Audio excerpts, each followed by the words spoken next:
नमस्कार, खबरों का पंचनामा देख रहे हैं आप। मैं हूं आपके साथ पूजा। हम लेकर आए हैं देश और दुनिया की 5 बड़ी खबरें, जिसपे चर्चा के लिए मेरे साथ स्टूडियो में मौजूद हैं कैपिटल टीवी के editor in chief doctor Manish Kumar. Doctor साहब, बहुत बहुत स्वागत है आपका। धन्यवाद। सबसे पहले नजर हेडलाइंस पर। लोकसभा स्पीकर ओम बिरला के खिलाफ अविश्वास प्रस्ताव पेश। गौरव गोगोई बोले, देश का नेतृत्व कमजोर बुज्जिल, तो राहुल गांधी चर्चा से भागे। ओम बिरला के खिलाफ अविश्वास प्रस्ताव पर लोकसभा में जोरदार बहस। पक्ष विपक्ष में तीखी नोकझोंक। किरण रिजिजू ने चुन चुनकर विपक्ष को ठोका। कल अमित शाह गरजेंगे। मुस्लिम महिलाओं को समान अधिकार की मांग पर सुप्रीम कोर्ट ने की अहम टिप्पणी। सुप्रीम कोर्ट ने कहा, बराबरी का एक रास्ता यूनिफॉर्म सिविल कोड भी यूसीसी लागू करने का यही सही वक्त। ईरान और इजराइल अमेरिका युद्ध 11वें दिन में प्रवेश। जंग के बीच ट्रंप का बड़ा दावा। ट्रंप ने कहा, ईरान के पास अब कुछ नहीं बचा। ट्रंप के दावे पर फायर हुआ ईरान। ईरान इजराइल वॉर से पैनिक मोड में पाकिस्तान। स्कूल कॉलेज बंद, दफ्तर वर्क फ्रॉम होम पर। अफसरों नेताओं की सैलरी में भी कटौती। भारी संकट में पाकिस्तान। खबरों की शुरुआत में सबसे पहले बात संसद सत्र की। संसद के बजट सत्र के दूसरे चरण का आज दूसरा दिन था। आज लोकसभा में स्पीकर ओम बिरला के खिलाफ अविश्वास प्रस्ताव पेश किया गया। संसद में 50 से ज्यादा सांसदों ने ओम बिरला को पद से हटाने के लिए अविश्वास प्रस्ताव के पक्ष में वोट दिया था। यह प्रस्ताव किशनगंज बिहार से कांग्रेस सांसद मोहम्मद जावेद ने पेश किया। इस प्रस्ताव में 118 से अधिक विपक्षी सांसदों ने समर्थन किया। अविश्वास प्रस्ताव पर सदन में चर्चा के दौरान ओम बिरला की जगह बीजेपी सांसद जगदंबिका पाल ने अध्यक्षता की। विपक्ष की तरफ से चर्चा की शुरुआत कांग्रेस सांसद गौरव गोगोई ने की। इस दौरान गोगोई ने लोकसभा स्पीकर पर भेदभाव का आरोप लगाया। उन्होंने बजट सत्र में नेता प्रतिपक्ष राहुल गांधी को 20 से ज्यादा बार रोके जाने का जिक्र किया। गौरव गोगोई ने कहा कि राहुल गांधी को बार बार रोका गया। हालांकि राहुल गांधी चर्चा से भाग खड़े हुए। वो आज सोनीपत पहुंचे। सर, आज विपक्ष की तरफ से अविश्वास प्रस्ताव स्पीकर ओम बिरला के खिलाफ पेश किया गया, लेकिन राहुल गांधी चर्चा से क्यों भागे? वो इसलिए भाग गए क्योंकि उनको तमाशा करना था, पार्लियामेंट में ड्रामा करवाना था, और ये प्रस्ताव लाकर वो इस तरीके से फंस गए क्योंकि जो संख्या बल है वो सीधे सीधे सरकार के पक्ष में है। 292 वर्सेस 230। अब 10.5 घंटे का टाइम, ये टाइम की बर्बादी ही है। कारण आप ऐसे मुद्दे के ऊपर संसद का वक्त बर्बाद कर रहे हो जिसका कोई निष्कर्ष नहीं निकलने वाला। आपस में गाली गलौज, आरोप प्रत्यारोप और कटाक्ष, यही काम करने के लिए क्या संसद बना है? लोकसभा में सरकार को काम काज करने के बजाय आप इन्हीं सब चीजों में उलझाएंगे। अभी एक हुआ है, फिर 2 दिन के बाद कुछ और आने वाला है। तो कहने का मतलब यह है कि राहुल गांधी तो आग लगा दी उन्होंने, और उसके बाद खुद सोनीपत भाग गए। आपको वहां पर डटे रहना चाहिए था। दिक्कत क्या है? ओम बिरला के खिलाफ पूरे दिन भर की कार्रवाई में हमने कोई एक ऐसा सटीक आरोप वो नहीं लगा सके कि ओम बिरला को आप इसके लिए हटा सके। एक भी कंक्रीट आरोप आप नहीं लगा सके। बस क्या है, छाती पीटना है।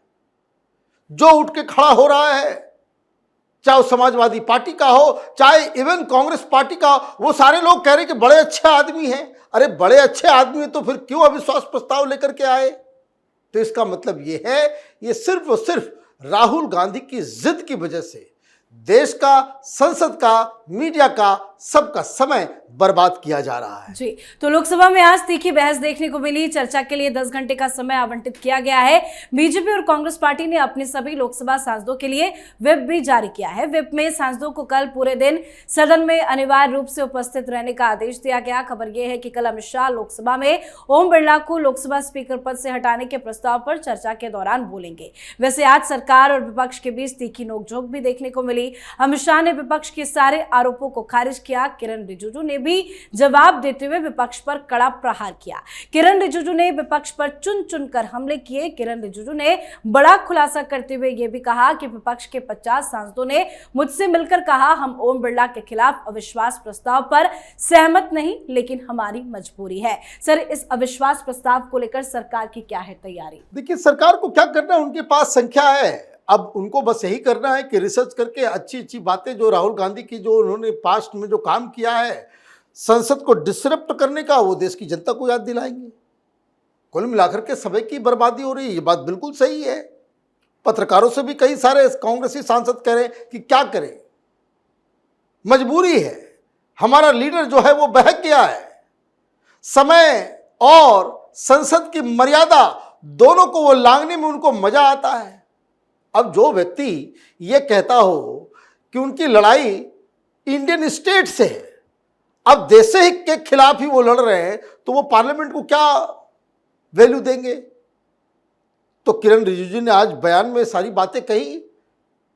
एक कहानी जो मैं बार बार कहता हूं अपने दर्शकों को कि जब डोकलाम में चाइना और हिंदुस्तान की सेना आपस में लड़ रही थी, वो चाइनीज एम्बेसी में चोरी चोरी चुपके चुपके वो नूडल्स खा रहे थे, हक्का नूडल्स खाने गए थे बताया जाता है।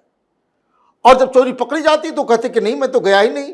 4 दिन के बाद चाइनीज एम्बेसी ने फोटो रिलीज कर दिया, बोले हाँ हाँ पता करने। सरकार तुम्हारी थी, सरकार आपकी, सैनिक आपका, और इंफॉर्मेशन लेने के लिए आपको चाइनीज एम्बेसी जाना पड़ता है।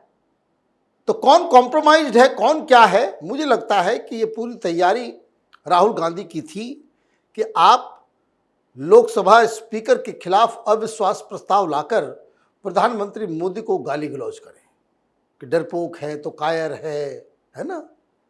इसमें वो पूरी तरीके से फेल नजर आ रहे हैं। जी, चलिए बढ़ते हैं आगे और अब बात सुप्रीम कोर्ट की अहम टिप्पणी की। सुप्रीम कोर्ट ने आज मुस्लिम पर्सनल लॉ के तहत महिलाओं के अधिकारों के उल्लंघन को चुनौती देने वाली याचिका पर सुनवाई करते हुए देश में यूनिफॉर्म सिविल कोड यानी समान नागरिक संहिता लागू करने की वकालत की है। सुप्रीम कोर्ट ने बड़ी टिप्पणी करते हुए कहा कि अब समान नागरिक संहिता लागू करने का वक्त आ गया है। कोर्ट ने कहा कि अगर पूरे देश में सभी महिलाओं के लिए समान उत्तराधिकार अधिकार सुनिश्चित करने हैं तो इसके लिए यूनिफॉर्म सिविल कोड जैसे व्यापक विधायी उपाय पर विचार किया जा सकता है। Chief justice of India Suryakant, justice जयमाल बख्शी और जस्टिस आर महादेवन की बेंच ने विधायकी से पर्सनल लॉ की वजह से पैदा होने वाली मुश्किलों से बचने के लिए इस पर काम करने का सुझाव दिया है। सरकार पूरे देश में यूसीसी लागू करने की तैयारी कर रही है, उसी बीच में सुप्रीम कोर्ट की ये टिप्पणी कितनी महत्वपूर्ण मानी जाए? देखिए, यूनिफॉर्म सिविल कोड के ऊपर ऑलरेडी सुप्रीम कोर्ट ने सरकार से ओपिनियन मांग रखा है। वो सुप्रीम कोर्ट में उनको बताना है कि भाई आप ये जो संवैधानिक दायित्व है बाबा भीमराव अंबेडकर लिख करके गए हैं, है ना, उसके अंदर आपको हिंदुस्तान में यूनिफॉर्म सिविल कोड लगाना है। लेकिन आज एक विचित्र तरह की कहानी आ गई। आपको याद है वो प्रशांत भूषण, वो केजरीवाल, वो वामपंथियों नक्सलियों का केस लड़ने वाले प्रशांत भूषण किसी महिला के अधिकार को लेकर के, कि प्रॉपर्टी राइट्स को लेकर के वो वहां पे बहस कर रहे थे। उन्होंने कहा कि भाई ये पर्सनल लॉ इसमें लागू नहीं होगा। वो इसलिए लागू नहीं होगा क्योंकि ये राइट टू प्रॉपर्टी है, ये आर्टिकल 25 इसमें लागू नहीं हुआ क्योंकि ये सिविल राइट का मसला है। तो चीफ जस्टिस और जस्टिस बागची ने क्रॉस क्वेश्चन किया।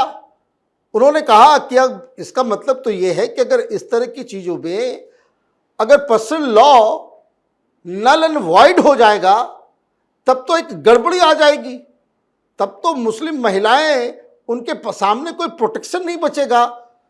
तब चीफ जस्टिस ने कहा कि ऐसा लग रहा है कि अब यूनिफॉर्म सिविल कोड लाने का समय आ गया है।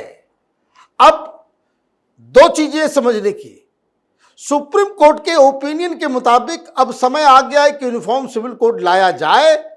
ऑलरेडी नोटिस देकर के जवाब सुप्रीम कोर्ट जो है वो केंद्र सरकार से मांग रहा है।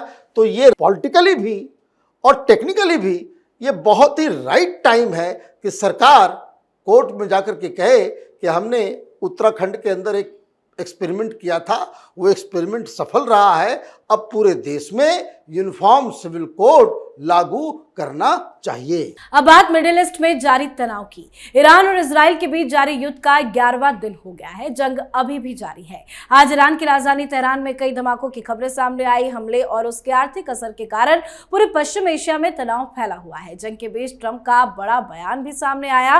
ट्रंप ने कहा कि इस युद्ध को लेकर अमेरिका का प्लान समय से आगे चल रहा है और ईरान की सैन्य ताकत को काफी हद तक खत्म या निष्क्रिय कर दिया गया है। ट्रंप ने कहा कि उनके पास अब कोई नौसेना नहीं है, कम्युनिकेशन नहीं है, कोई एयरफोर्स नहीं है, उनकी मिसाइलें बिखरी पड़ी हैं, उनके ड्रोन हर जगह नष्ट किए जा रहे हैं, यहां तक कि उनके ड्रोन कारखाने भी। ट्रंप ने मीडिया से बात करते हुए आगे कहा कि अगर आप चारों तरफ देखें तो उनके पास कुछ भी नहीं बचा है, सैन्य दृष्टि से कुछ भी नहीं। जब उनसे पूछा गया कि क्या युद्ध जल्द खत्म हो सकता है तो ट्रंप ने कहा कि मेरा भी कुछ ऐसा ही इरादा है, इसका अंत मेरे दिमाग में है, किसी और के में नहीं। ट्रंप के बयान पर ईरान ने सख्त जवाब भी दिया है। ईरानी रिवोल्यूशनरी गार्ड्स ने कहा कि युद्ध कब खत्म होगा ये हम तय करेंगे, अमेरिका नहीं। सर, क्या लगता है युद्ध कब खत्म होगा? देखिए, दो इस तरह के बयान आए कि इजराइल की तरफ से भी आया है, डोनाल्ड ट्रंप तो बता ही रहे हैं कि वहां पे बहुत जल्द सत्ता परिवर्तन हम करेंगे। कैसे करेंगे ये तो खुलासा नहीं हुआ है, लेकिन वस्तु स्थिति ये है कि इजराइल ने आज फिर कई सारे इंफ्रास्ट्रक्चर्स, जो एसेंशियल इंफ्रास्ट्रक्चर है, उसको तबाह करने में इजरायली कामयाब रहे। मिसाइल्स ये लोग भी मार रहे हैं, लेकिन मिसाइल की जो फ्रीक्वेंसी अब कम हो गई है। ड्रोन्स इजराइल तक पहुंच नहीं रहा। ड्रोन से हमला अमेरिकी ठिकानों पे हो रहा है और उन देशों में हो रहा है जो मुस्लिम देश हैं, और उसके ऊपर जितना ज़्यादा हमला हो रहा है उतनी ज़्यादा परेशानी ईरान की बढ़ते चली जा रही है। इसीलिए पूरी दुनिया में ईरान के प्रति कोई सिंपैथी पैदा होता नजर नहीं आ रहा है। तो एक परसेप्शन का बैटल है और एक रियल बैटल ग्राउंड है। अब रियल बैटल ग्राउंड में क्या हुआ कि आप पिछले 48 घंटे में ईरान की नेवी ऑलमोस्ट खत्म हो गई है, ऑलमोस्ट खत्म। जितने भी टॉप 40 आपके जो शिप्स थे, युद्धपोत थे, सबको अमेरिका ने मार के खत्म कर दिया है। अगला स्टेप जो अमेरिका की तरफ से लिया जा रहा है वो ये कहा जा रहा है कि स्ट्रेट ऑफ हॉर्मुज के ऊपर इजरायली और अमेरिकन वो पूरा कब्जा करेंगे। और ये लंबा इसलिए भी नहीं चलेगा कि जिस तरीके से तेल के दाम आसमान को छू रहे हैं, पूरी दुनिया में इसका इम्पैक्ट हो रहा है, तो अमेरिका को ये थोड़ा जल्दी ही कार्रवाई करनी पड़ेगी कि किसी तरीके से जो प्रेजेंट रिजीम है, जो एक अनपॉपुलर रिजीम है, ईरान की मेजॉरिटी इस सरकार से अपने आप को अलग करना चाह रही है, इस सरकार को जाते हुए देखना चाह रही है। तो लेकिन फाइनल काउंटडाउन किस तरीके से होगा, ऐसा लग रहा है कि जो रेवोल्यूशनरी गार्ड्स है, जो वहाँ की सेना है, जो वहाँ के नेता है, उनको आइसोलेट करके कोई फाइनल एक्शन के बाद वहाँ पे युद्ध की समाप्ति करने की तैयारी लग रही है। जी, तो जंग जारी है। ट्रंप ने ईरान को खत्म करने की कसम खा ली है, तो उधर जंग से पाकिस्तान की हवा टाइट है। मिडिल ईस्ट संकट की वजह से तेल की कीमतें $100 से ज्यादा बढ़ने के बाद पाकिस्तान में हाहाकार मच गया है। पाकिस्तान के प्रधानमंत्री शहबाज शरीफ ने बढ़ती तेल कीमतों को देखते हुए खर्चों में कटौती योजना का ऐलान किया। इसके तहत सरकारी दफ्तर हफ्ते में सिर्फ 4 दिन खुलेंगे और आधे कर्मचारी वर्क फ्रॉम होम करेंगे। इस हफ्ते के अंत से स्कूल 2 हफ्तों के लिए बंद रहेंगे। मंत्रियों और सलाहकारों के विदेश दौरे पर भी रोक लगा दी गई है। मंत्री 2 महीने तक वेतन नहीं लेंगे और सांसदों की सैलरी में 25% की कटौती होगी। वहीं पाकिस्तान में अब 2 महीने तक सरकारी गाड़ियों को 50% कम ईंधन मिलेगा। 60% सरकारी वाहन नहीं चलेंगे। सभी सरकारी विभाग अपने खर्च में 20% कटौती करेंगे। सर, ये तो बहुत बड़ा झटका पाकिस्तान को लग गया है। क्या ताजा स्थिति है? देखिए, पाकिस्तान में तो ऐसा लग रहा है कि अब हिंदुस्तान के लिए बहुत ही माकूल वक्त आ गया है कि कोई इस तरह का ऑपरेशन जो है जारी किया जाए। कारण पेट्रोल ही नहीं है, डीजल नहीं है। आप सरकारी दफ्तर में गाड़ियों को रोक रहे हो, भाई पुलिस कैसे चलेगी, एम्बुलेंस कैसे चलेगा? आप इस चीज को समझिए कि आपके पास इसकी तैयारी नहीं थी कि स्ट्रेट ऑफ हॉर्मुज अगर रुक गया तो फिर आप तेल कहां से लाओगे? कहीं से तेल नहीं आने वाला।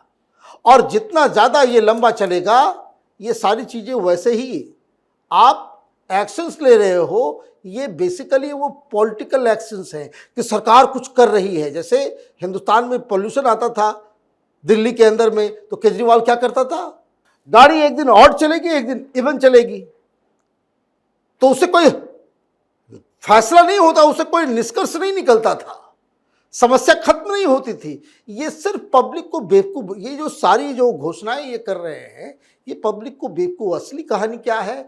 असली कहानी ये है कि इनके पास, इनको ये कहा गया कि आप ईरान के ऊपर धावा बोलें।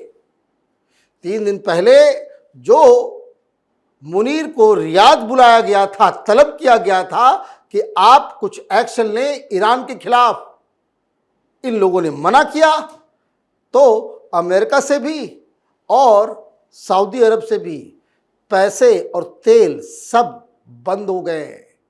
अभी आप देखिए कि वहां मुनीर तख्ता पलट करेगा, ऐसी खबर आ रही है। जी, बहुत बहुत धन्यवाद सर समझाने के लिए। धन्यवाद। तो खबरों का पंचनामा में आज के लिए फिलहाल इतना ही। देश विदेश की बाकी खबरों और उनके सटीक एनालिसिस के लिए देखते रहिए कैपिटल टीवी। हमें लाइक कीजिए, शेयर कीजिए और कैपिटल टीवी को सब्सक्राइब कीजिए। नमस्कार।